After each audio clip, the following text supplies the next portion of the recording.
Hello guys, 27 जनवरी 2023 का previous question paper Hindi का passage देखिए आप।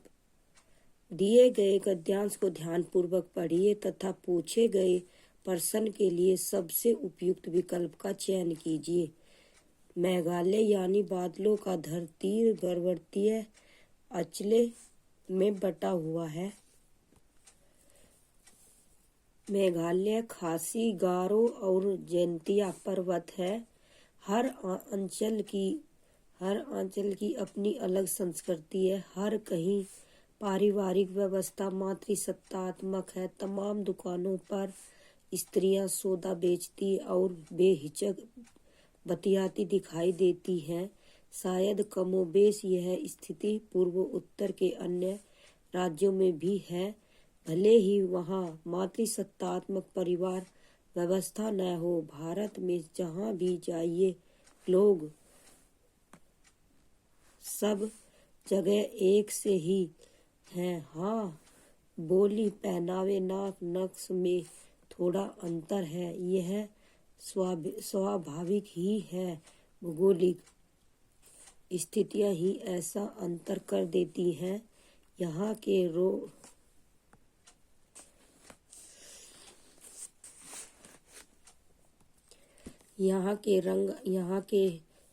के रंगारंग नृत्यों का अपना सौंदर्य है। नृत्य और उत्सव के जरिए शांति और संपदा की कामना की जाती है। अच्छी फसल के लिए ईश्वर को धन्यवाद दिया जाता है। उत्तर, दक्षिण और पूर्व भारत के उत्सव में भी तो यह भावना निहित है।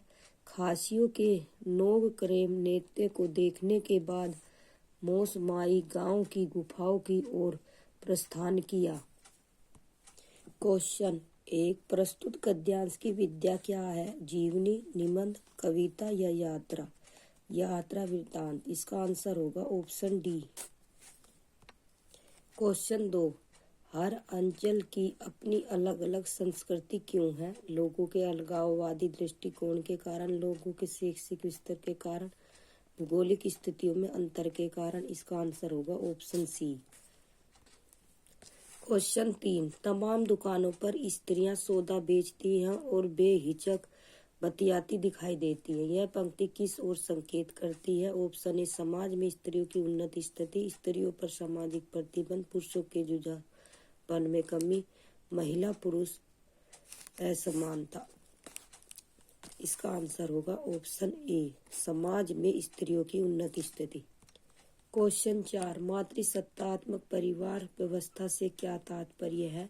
भूमि, धन, संपत्ति पिता से बेटे को मिलती है। नहीं, भूमि, धन, संपत्ति माँ से बेटी को मिलती है। इसका आंसर होगा ऑप्शन बी, भूमि, धन, संपत्ति माँ से बेटी को मिलती है।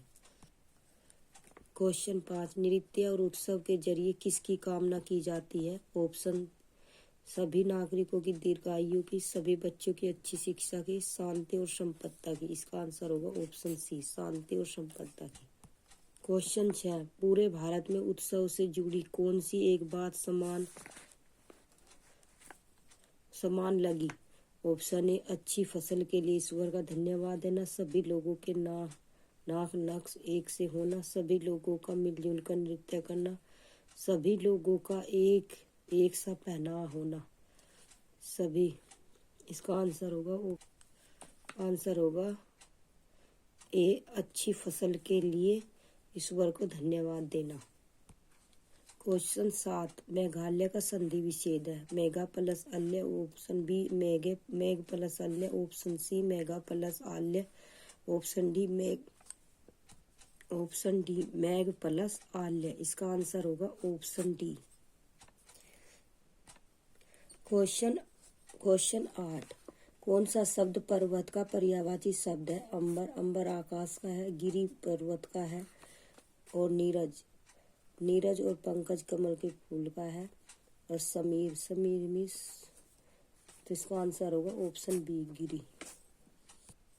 क्वेश्चन 9, पर्वतीय शब्द में कौन सा प्रत्यय प्रयुक्त हुआ है? Option A, option E, option in, option E. इसका आंसर होगा ऑप्शन ए। काव्यांश देखिए, दिए गए काव्यांश को ध्यानपूर्वक पढ़िए तथा पूछे गए प्रश्न के लिए सबसे उपयुक्त विकल्प का चयन कीजिए। फिर तेजी से तूफान का झोंका आया है। फिर तेजी से तूफान का झोंका आया और सड़क के किनारे खड़े सिर्फ एक पेड़ को हिला गया है। शेष पेड़ गुमसुम देखते रहे, उनमें कोई हरकत नहीं हुई। जब एक पेड़ झूम झूम कर निढाल हो गया, पत्तियां गिर गई, टहनियां टूट गई, तना ऐंचा हो गया, तब हवा आगे बढ़ी।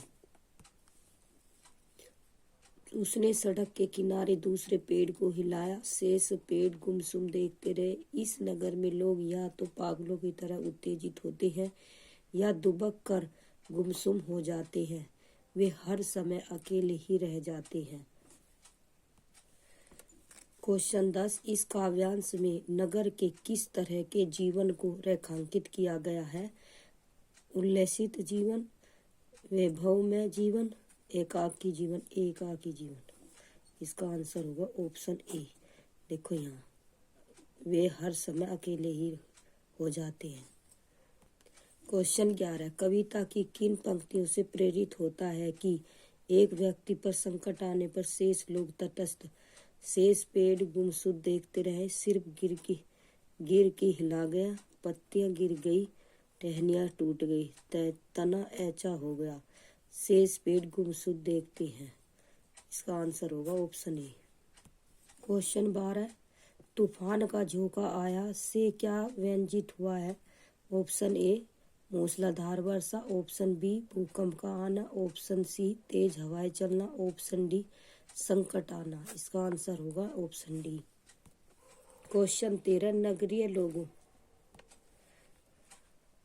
की किन दो प्रतिक्रियाओं की बात हुई है? ऑप्शन ए प्रसन्नता और संपन्नता की, ऑप्शन बी तटस्थता और उदासी की, ऑप्शन सी उत्तेजित और गुमसुम होने की, हंसना और हंसाना की। इसकी आंसर होगा ऑप्शन सी उत्तेजित और गुमसुम होने की। क्वेश्चन 14। ऐचा का अर्थ है सीधा होना, टेढ़ा होना, बैठ जाना, गिर जाना। इसका आंसर होगा टेढ़ा होना। क्वेश्चन 15। उत्तेजित में प्रत्यय है इत। इसका आंसर होगा ऑप्शन ए इत।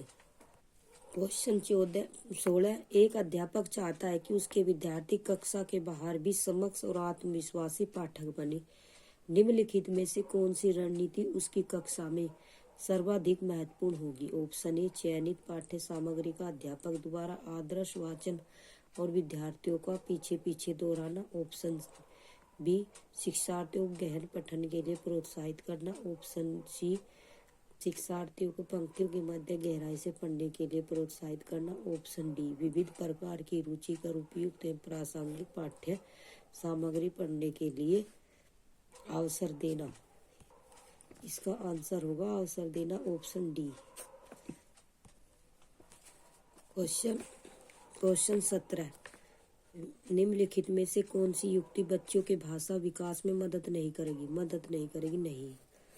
दूसरों के साथ अर्थपूर्ण अंतःक्रिया करने के अवसर देना, ऑप्शन ए ऐसा साधारण परिवेश देना जो बच्चों के भाषा में रुचि को बनाए रखे। अभिभावक और अध्यापक की ओर से अधिक सहयोग, ड्रिल और पुनरावृत्ति, संदर्भ में भाषा अधिगम के अवसर। इसका आंसर होगा ऑप्शन सी। क्वेश्चन 18। भाषा की कक्षा में गतिविधि और कार्य संचालित करने के लिए समूह के आकार और गठन पर सावधानी पूर्वक विचार करना चाहिए, क्योंकि केवल अच्छे वक्ताओं को ही बोलने के अवसर दिए जाए, जिससे कक्षा में व्यवस्था बनी रहे। कुछ चयनित बच्चे उन बच्चों के साथ प्रभावशाली तरीके से काम कर सकते हैं जो उन्हें सक्रिय भागीदारी के लिए प्रोत्साहित करते हैं। इसका आंसर होगा ऑप्शन बी। भाषा विकास में समूह आयामों की कोई भूमिका नहीं होती। गलत। सहयोगात्मक कार्यों में बच्चों की संलग्नता का सावधानी पूर्वक अवलोकन बच्चों की योगात्मक परीक्षा में ग्रेड देने में मदद करता है। इसका आंसर होगा ऑप्शन बी। क्वेश्चन 19। अध्यापिका अपने शिक्षार्थियों को अपने लेखन का अंतिम रूप से पहले योजना बनाने प्रारूप के चरणों से परिचित कराना चाहती है। अध्यापिका किसका अनुसरण कर रही है? लेखन का प्रक्रिया उपागम, लेखन का उत्पाद उपागम, लेखन का उद्देश्यपूर्ण तरीका, लेखन का प्रगतिशील तरीका। लेखन का उत्पाद उपागम, लेखन का परिक्रिया उपागम। इसका आंसर होगा ऑप्शन ए, लेखन का परिक्रिया उपागम। अध्यापिका अपने शिक्षार्थियों को अपने लेख में अंतिम स्वरूप देने से पहले योजना बनाने और प्रारूपण के चरणों से परिचित कराना चाहती है। अध्यापिका लेखन का परिक्रिया उपागम का अनुसरण कर रही है। लेखन परिक्रिया उपागम लेखन कार्य को छोटे छोटे भागों में विभाजित करता है। प्रत्येक चरण को क्रमिक रूप से पूरा करने से लेखन एक सहज और सरल कार्य बन जाता है। लेखन परिक्रिया उपागम के माध्यम से शिक्षक तथा दूसरे शिक्षार्थियों के सहयोग अपने ज्ञान और कौशल का अधिक लाभ उठाने की आवश्यकता होती है।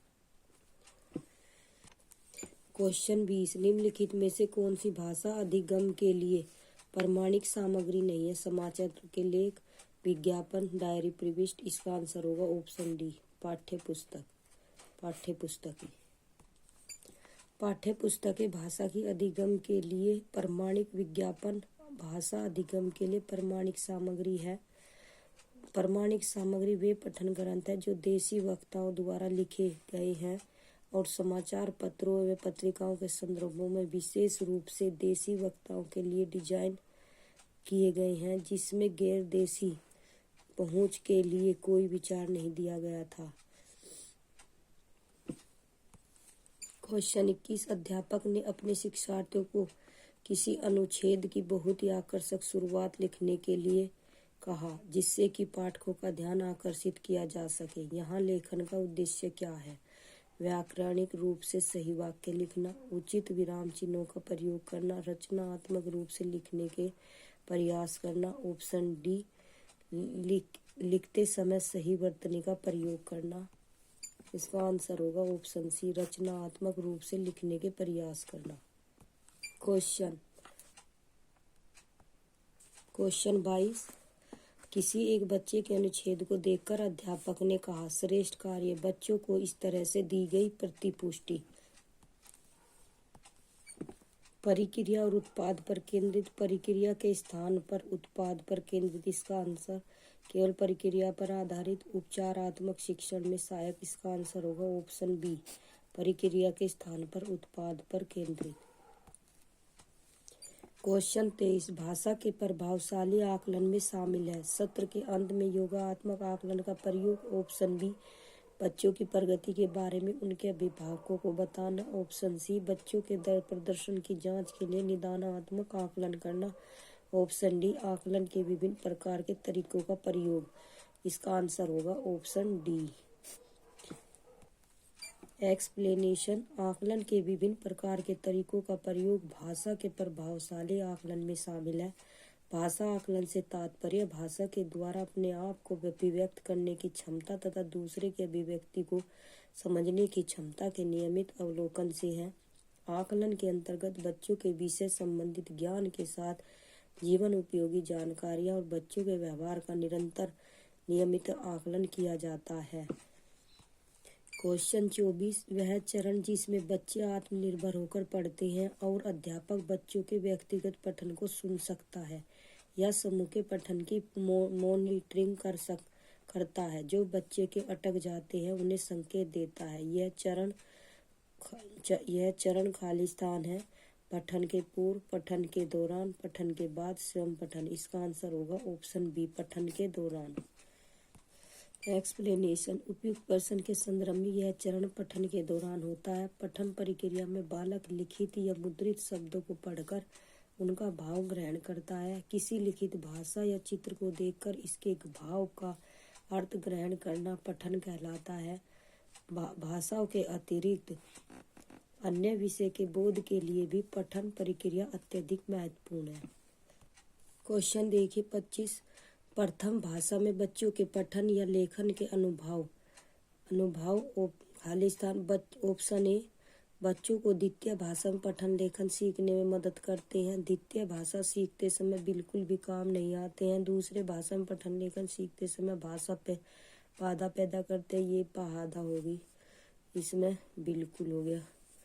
और दूसरी भाषा सीखने के लिए जब पहली भाषा का सिखाया हुआ भूला जाए तभी लाभदायक है, ये भी गलत है। इसका आंसर होगा ऑप्शन ए।